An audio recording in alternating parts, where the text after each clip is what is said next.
Hello everyone and welcome back to the Understanding Champion series, the series where we break down the ins outs of all the champions of League of Legends. In this episode we'll be doing Ivern the Greenfather. Now Ivern the Greenfather is an enchanter type champion that is typically played in the jungle position due to his unique abilities and how he works. So let's get in and see how Ivern does what he does.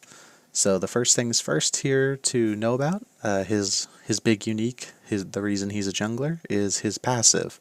His passive lets him channel on jungle camps instead of actually having to kill them. And after he finishes the channel, he'll lose some HP and mana based on his level. And after a certain amount of time based on his level, they will kind of finish popping. I don't know what exactly how they say mature, but that's not so what it does. It finishes the channel, and you can run back to them, and you'll receive gold and experience.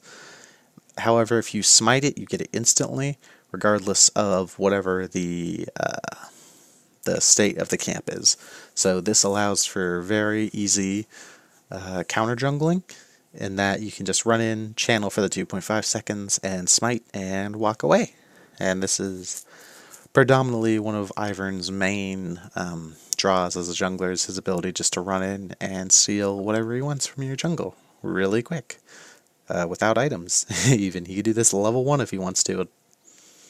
So, and another important part of his passive, or another nice part of his passive, is at level 5, anytime he takes a buff, a copy of the buff will drop that one of his allies can run over and pick up. So you can give an extra red, or you can give red buff to your AD carry in lane and still take it for yourself, or to your top laner and take it for yourself, depending on what side of the map you are. Or you can give blue to your mid laner while you still get the golden XP for it. So this is very strong if you use it well, and whoever you're feeding these buffs to pays attention to when you're actually taking your camp, so they can run over and collect their copy of the buff. Don't be afraid to ping this out for your teammates. They will be happy to run over and grab a nice red buff or blue buff for themselves. So let's take a look at his normal abilities. His Q is a projectile skill shot that deals a little bit of magic damage and roots an enemy. Now, if you click on the target again, you will dash to the target and put them, and you won't dash directly on top of them. You'll dash close enough to be within auto attack range. So this will not pull your AD carry on top of the enemy's head. It'll pull them within their auto attack distance. And this is good to just as a long route, as a gank tool, as ability to actually pull an engager in to melee range of the enemy team, something like a Maokai, so you can point blank ult, or an Orin without needing to use his flash or his own charge. So this makes a good engage for the rest of your team. You can also use this to get through the jungle. He can throw this at camps, even though he cannot damage camps. He can still throw this at a camp and teleport, and use it to dash over walls. Now let's have a look at his W ability, Brushmaker. This lets him place a bush wherever he wants, and he can have 3 of these at once. There's a lot of play that you can do with these brushes, obscuring the entrances to areas where you have your team waiting, covering the entrance to Baron while you're doing Baron, covering the entrance to Dragon while you're doing Dragon, covering like a mid lane as you're holding mid lane at your tower. You do want to be careful with these though, as sometimes the enemy will end up using your own bushes against you if you're not too careful with your bush placement. And whenever Ivern is inside of a bush, he has a ranged auto attack, and his auto attacks deal extra magic damage. This is good for ganking. You just throw down a bush and start autoing from it, and then throw your Q out of it so it's harder to see. So the enemy is more likely to get hit. This is just some basic Ivern ganks. So let's take a look at his E. His E is what makes him, is one of the things that mainly classifies him as an enchanter. It's just a nice shield with a good AP ratio that deals magic damage and slows enemies after its duration ends. So it slows a lot too, 40 to 60% when it's maxed out.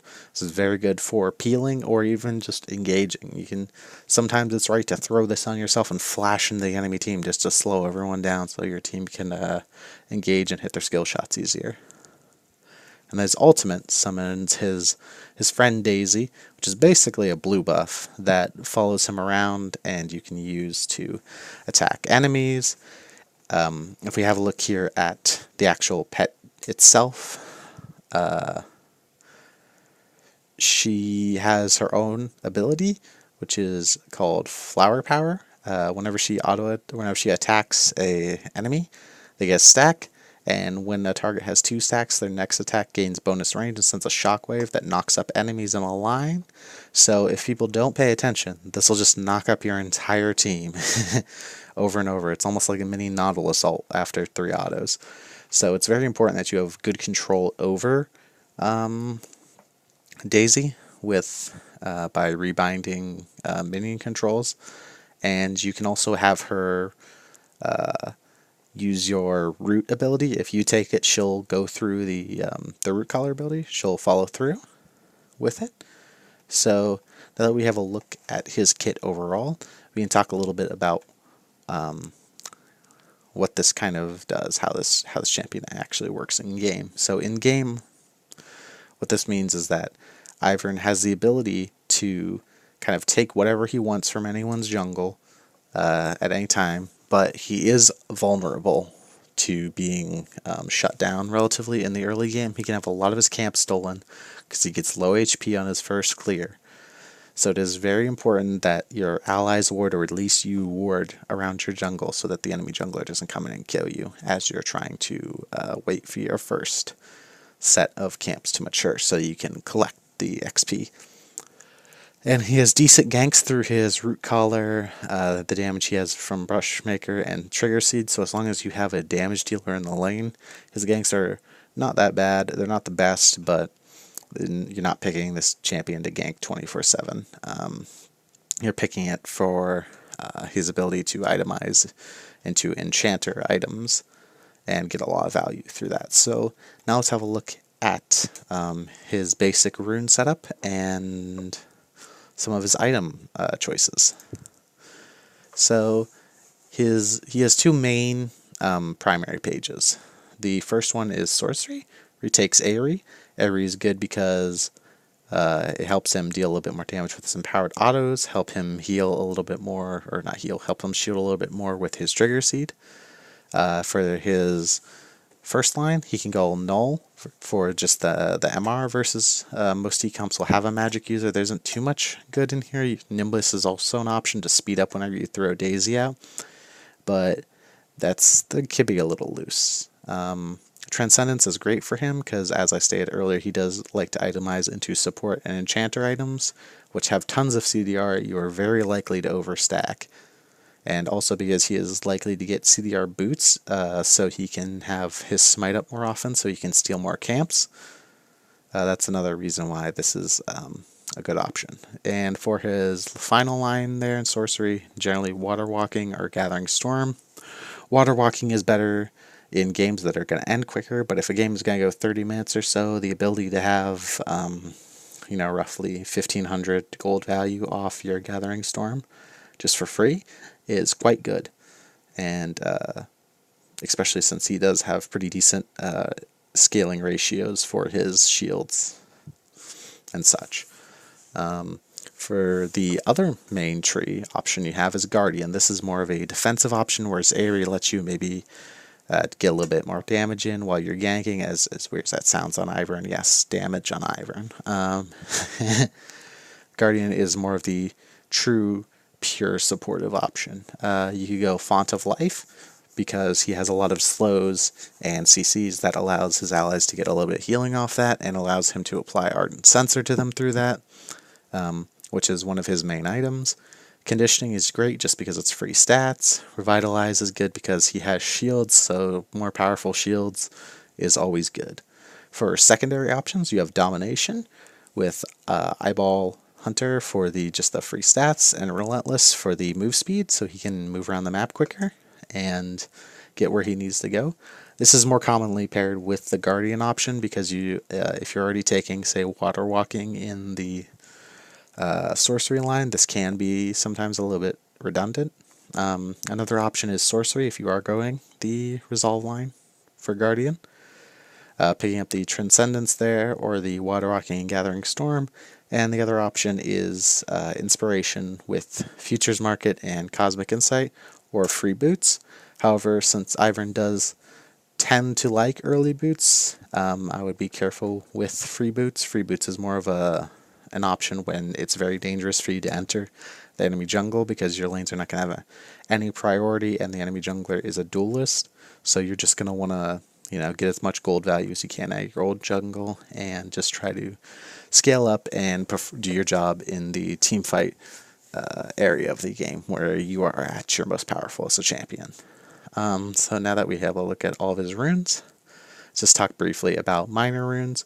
The double adaptive focus, and armor. The reason you take armor or MR actually is fine on him. On most junglers, it's standard to take armor, but as he does not take damage from jungle camps, he does not necessarily need the armor for his clearing. So just take whatever is more applicable to the current game state you are in. Alright, now let's talk a little bit about his build. Ivern is a little bit weird in that he doesn't finish his jungle item, but he still wants to pick up a jungle item for the XP gain, at least in the early game, so that he can have, hit his power spikes when he needs to. So you go Talisman first, and then you're going to rush, generally either a Redemption or an Ardent Censer, and then pick up a Grail, and then pick up either the Redemption or the Ardent Censer again, and then you can go into items like Locket. As he is melee, you can go into items like Knight's Vow and get the full effect. Zeke's is probably even honestly an option. You could build maybe even a little bit more IP, maybe even something crazy like a Spellbinder or a Rylai's after one of your these support items, in order just to get your scaling up higher so you can have more powerful shields. And yeah, that's about it for builds with Ivern. Now we're going to talk about why is this kit actually why is this powerful? The ability to get support items are very, very gold efficient. Most support items are close to 200% gold efficient, even if you're only affecting one person with their effects, and they have a lot of very good stats built into them because they are designed to be built by a low economy gold rule. Which, while jungle is a lower economy role than, say, mid, top, or AD carry is, it is not necessarily as low as support is, meaning that you can build these items much quicker than the enemy support or even your own support, so this is a very strong tool. This is also great if your support cannot build these. For example, you have a tank or an engaged support that doesn't necessarily have the ability to go into stuff like Ardent Censer and Grail for the AD carry. You want to pick him generally with at least 1 or 2 hyper carries coming out of multiple lanes. So stuff like Jinx, stuff like Sivir. A good chunk of fighters actually are not too bad with him, especially the ones that want to team fight, like say Aatrox, can be alright with him. So yeah, all his power basically resolves in the fact that he is a very annoying menace for solo queue. He's a great champion if you actually just want to play a jungler that, if you play him a lot, and you get good at, will give you a very high win rate and will push you up the ranks due to the fact that he provides so much without having to, being able to do stuff like counter jungle super easily, the ability to buy cheap items that have high impact, and other things. I want to thank you all for watching, and I hope you have a great day.